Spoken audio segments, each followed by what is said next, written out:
Today we're talking about the myths behind cataracts in Your Health Matters with Dr. Jeffrey Horn here at Vision for Life. Let's find out more. Hi everybody, this is Dr. Jeff Horn from Vision for Life. Today we're going to be discussing cataract myths.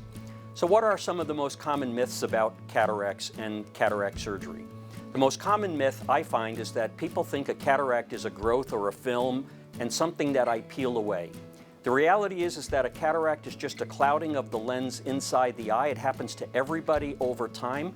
It doesn't start when you're older. It actually is starting the day that you're born. And when the lens gets cloudy enough that you cannot see as well, we simply take the cloudy lens out and put a new replacement lens in. Another myth about cataracts is that cataracts can return once they're removed.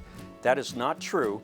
So once a cataract is gone, it is gone forever. A third myth is that only the elderly get cataracts. That's not true.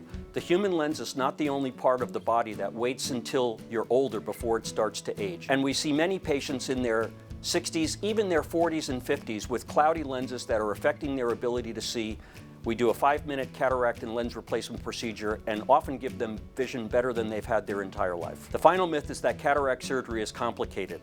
I'm here to tell you that it's not. It's a procedure done with you awake and relaxed, and it takes me about 5 minutes to do. Visit us on the web at visionforlife.com or call us at 615-800-2020.